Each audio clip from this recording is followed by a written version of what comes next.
So this lecture is going to concentrate on an effect that was discovered in 1738 by the Swiss physicist Bernoulli.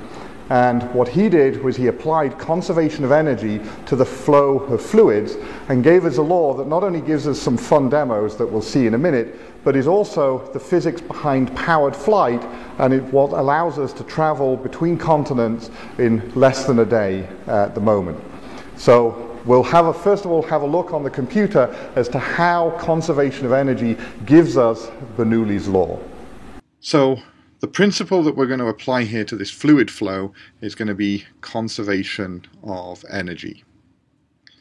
And the system that we've got here is a fluid that starts in a pipe with a cross-sectional area of A1, and then it ends up in a pipe with a cross-sectional area A2.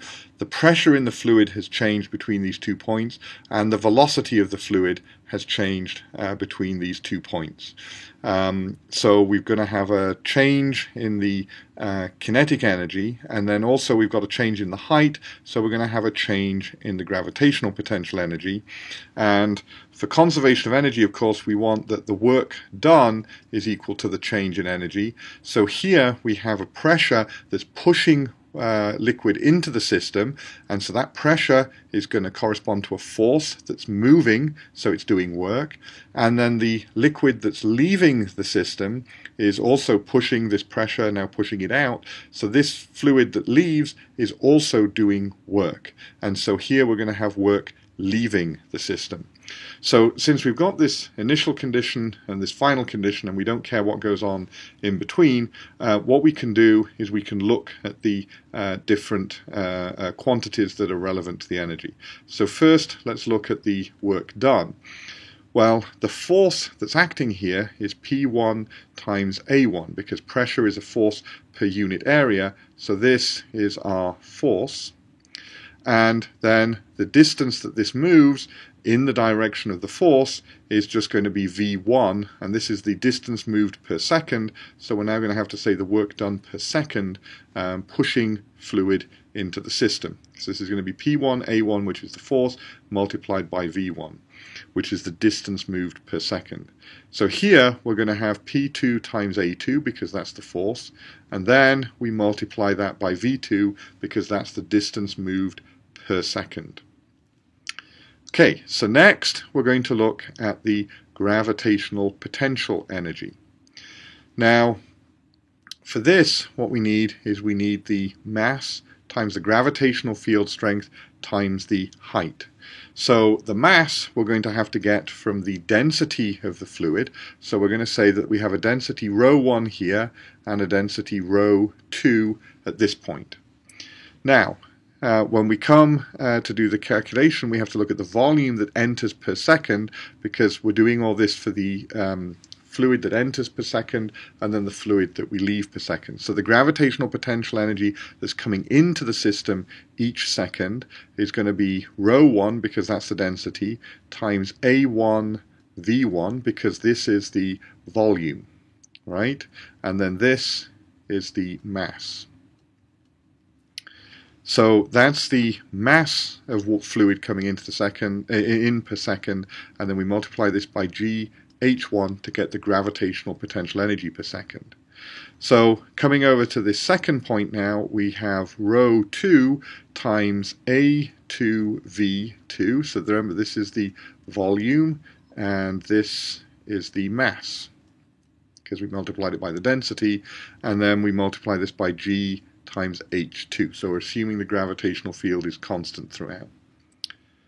Then we have the kinetic energy per second.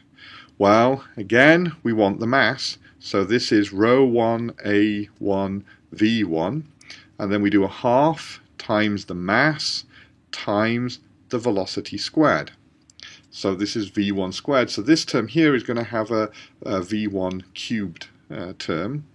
And then the kinetic energy that we lose per second is a half ρ2, A2 V2 times V2 squared, right? So this is a half mass times the velocity squared.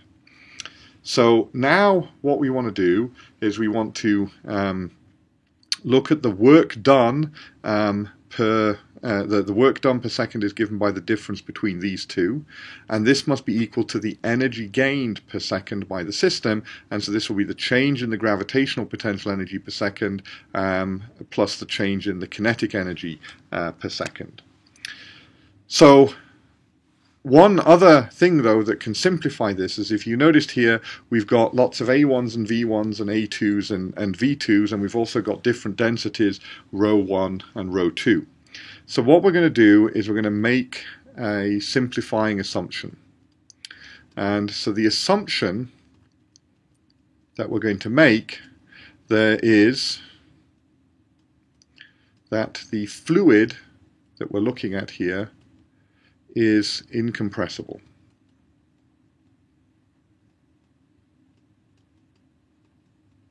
So in other words, we cannot compress the fluid. So this is equivalent to saying it's an ideal liquid. So there's no possibility to compress the fluid. So what that means is that rho 1 must equal rho 2. But what it also means is the continuity equation applies. And the continuity equation tells us that A1 times V1 is equal to A2 times V2. So this is going to be another simplifying assumption, because if you look at each of these terms here, we've got A2 times V2, we've got A2 times V2 here, and we've got A2 times V2 here.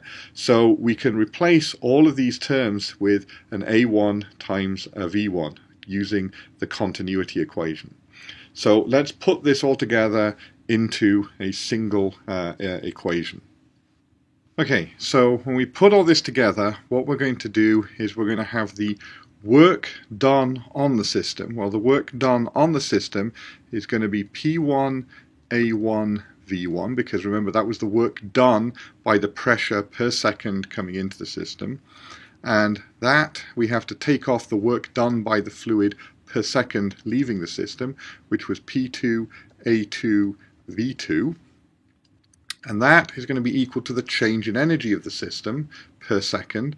So first, so this is the, let's label this, this is the work in per second.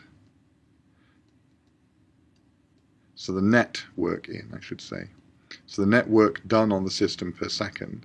And so now we're going to have the change in gravitational potential energy per second. So this is going to be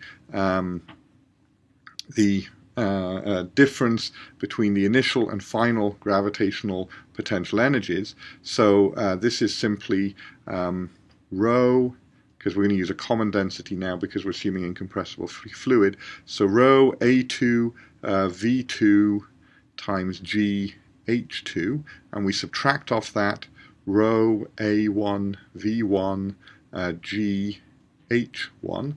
So this is the change in GPE per second. So that's final minus initial GPE.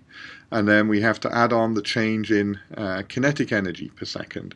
So when we do that, we're going to have half rho A2 V2 times V2 squared, and I'm not contracting that for a reason that'll become clear in a minute, minus a half rho A1 V1 times V1 squared.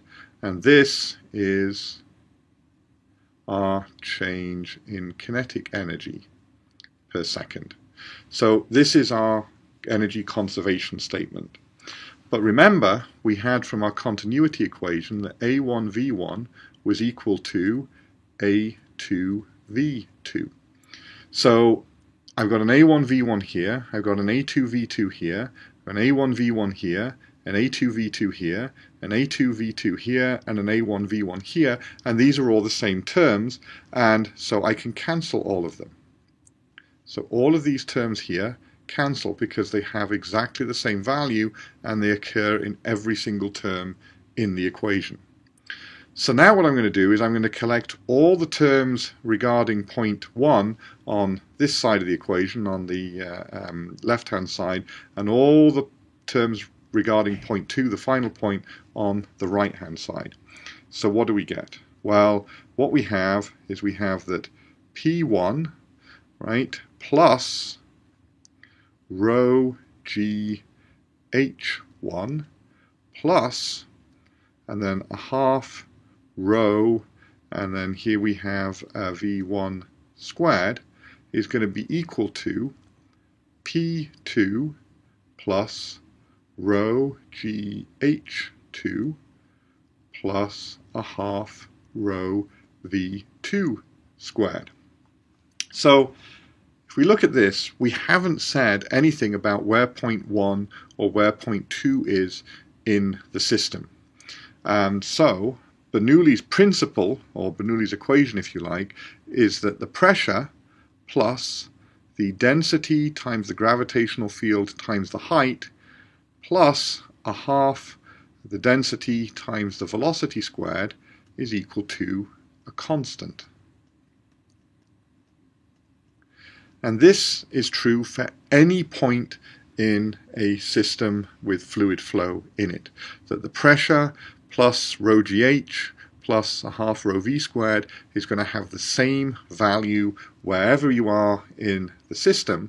And this principle is known as Bernoulli's principle or Bernoulli's equation, and it can be applied to any system of fluid flow. And so this is we've just shown how the conservation of energy leads to this result that is Bernoulli's equation. Now what's interesting about this is what it shows is that if the height remains constant, for example, and the velocity reduces, then the pressure must increase. So a low velocity means high pressure for a constant height, or the other way around, which is most useful for aeroplanes, is that if you have a large velocity, which is the case on the top of the wing of an aeroplane, the wing is shaped to push the air over the top with a higher velocity, then this higher velocity corresponds to a lower pressure, and that is what gives lift to aircraft. But as we'll also see, you can also do some sort of rather counterintuitive demonstrations with this principle, and we'll have a look at those now. So we've seen now how Bernoulli's equation is a result of the conservation of energy for fluid flow. And what it tells us is that the pressure and velocity of a fluid are related, assuming we keep the height constant. So to demonstrate that, we've got this apparatus here. So what I'm going to do is I'm going to blow into this tube, and this will make air pass through this glass apparatus here.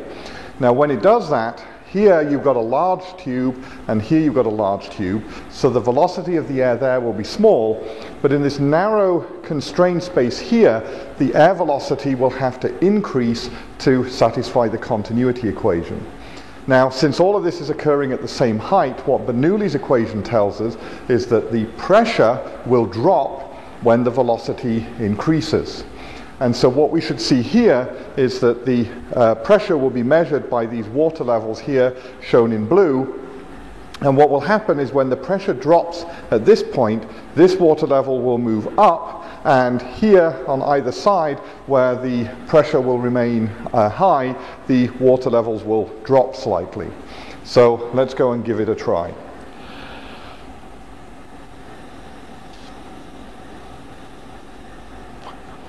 And so there you could see this middle water level moved up, corresponding to the lower pressure at the narrow region of the pipe. So let's try one last time.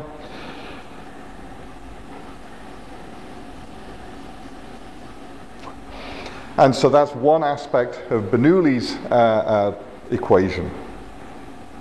So we've just seen the Bernoulli effect demonstrated with a narrowing tube, but there's another way you can demonstrate it that's quite easy to do at home, but is also very, very relevant to modern travel arrangements. So here we have a piece of paper, and all I'm going to do is just blow down on the top of the piece of paper and watch what happens.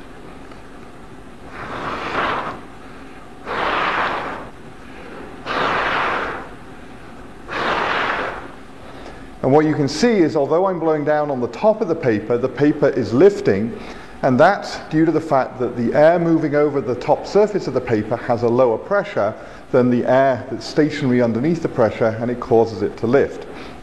This is exactly the same way that an aircraft wing generates lift. The shape of the wing forces the air that travels over the top surface to move at a higher velocity than the air that travels underneath, with the result that you get a lower pressure on top of the wing that causes lift and causes the aircraft to rise from the ground, which is what enables all modern jet flights.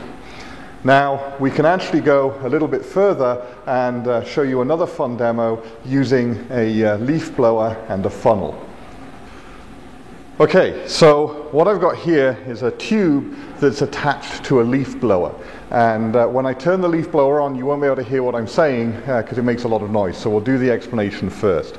So what I'm going to do is, first of all, I'm going to show you that this is blowing air out. So I'm going to put the piece of paper over the end here, and you'll see it blown away by the air that is coming out of this funnel. It's not sucking, it's blowing air out. And then what I'm going to do is I'm going to put this ball in the funnel, and you'll see something interesting happen that's perhaps the opposite of what you might expect, and then we'll turn it off and we'll explain what was going on. Okay, so here we go.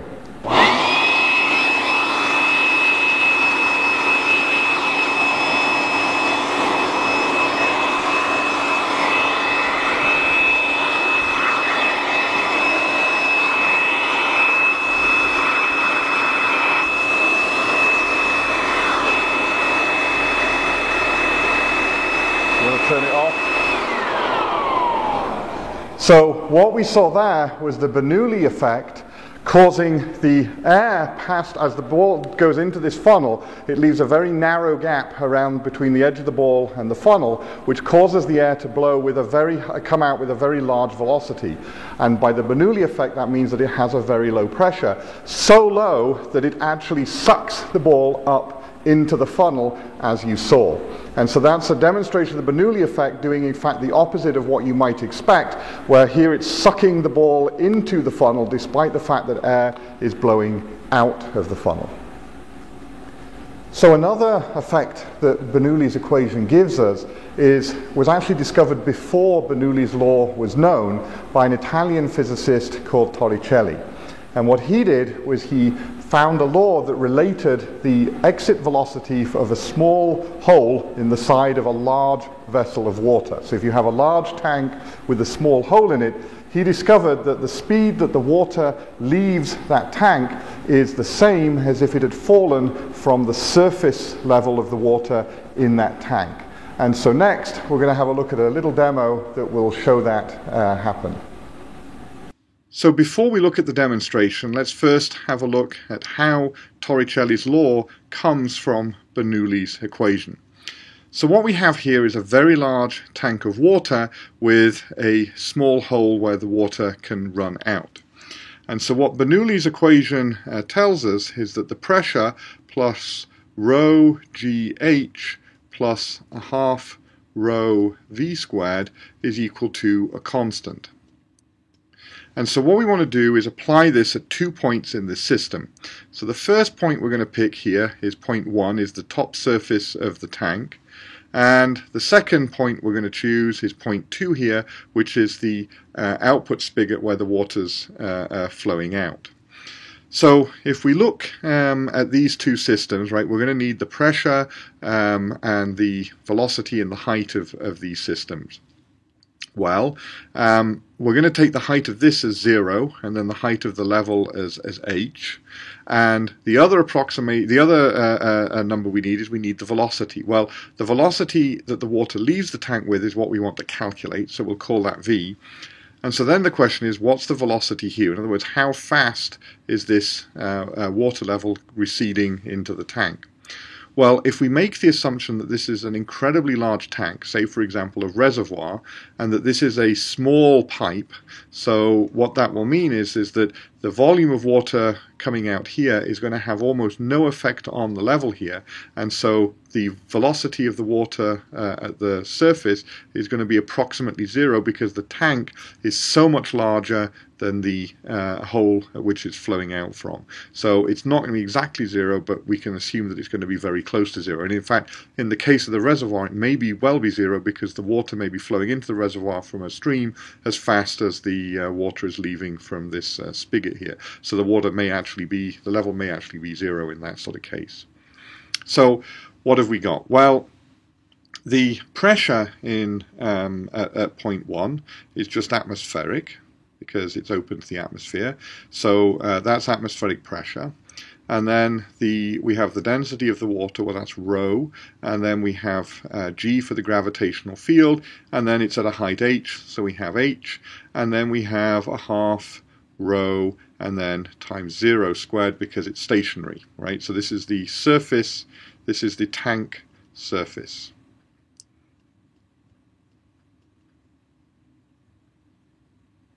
Right? And then this is going to be equal to the outlet pipe, while the pressure after the water's left the tank is also atmospheric. It's the same pressure because it's open to the atmosphere. And then we add to that rho times g times the height, but now we're saying this is the 0 on our gravitational potential energy scale, so that's 0. And then we have here a half rho times v squared, where v is what we want to find. So this term is 0, and so is this term. I better label this as the outlet. So this term is 0 and this term is 0, so those can go away. We've got 1 atmosphere pressure here, and we can subtract that off from this side. And so what we have here is we've got rho gh is equal to a half rho v squared. So we can cancel the density because that's not relevant, and what this tells us is that we have v is equal to the square root of 2gh. Now, what Torricelli's law was, this is the exact statement of Torricelli's law, but the way it was originally worded was it was the same as if the water had fallen from the top surface of the tank. So that would be the equivalent of starting at rest here and falling this distance here. So we'd have v equals 0 here, and then v equals question mark here. Or I should say v0 equals 0 here. So if we did that, what we're going to find is we've got a constant acceleration equation, and the constant acceleration equation we want to use is v squared equals u squared plus 2as. Well, in this case, v squared is what we want to find, u squared is our initial velocity, so that's 0 squared, and then we're adding to this 2 times g times the displacement, which is h, and so we get the result that v is equal to root 2gh. And so therefore, we've just shown, using Bernoulli's equation, that the velocity of the water, or whatever the fluid is, coming out of this hole is the same as if it had fallen from the surface of the tank, which is how Torricelli stated his law. So now, let's actually see that in real life. So, as we've seen, Torricelli's law is an application of Bernoulli's law to a large tank with small openings. So what I'm going to do here is I've got this tank and we've got these 2 small holes in the side of it. So when I release the water and allow it to come out of these holes, what we're going to see is that the water velocity from the top hole corresponds to the water having fallen from the surface of the tank down to that level. So we'll get a low water velocity from the top hole, whereas at the bottom we will have a far greater depth of water, which means that the water will come out with a far larger velocity, although it's lower down, so it may not go as far. So the other thing to note is that, of course, here, although we've got a large tank, it's not an infinitely large tank like we assumed when we were doing the derivation of the law. So what you will see is that this water level will decrease, and as it decreases, you will see that the velocity of water coming out of these holes will decrease. Now this one will actually cease pretty quickly because it's near the top of the tank, but if you look at the water coming out of the bottom hole, what you'll see is that the water velocity decreases as the water level drops in the tank. So here we go.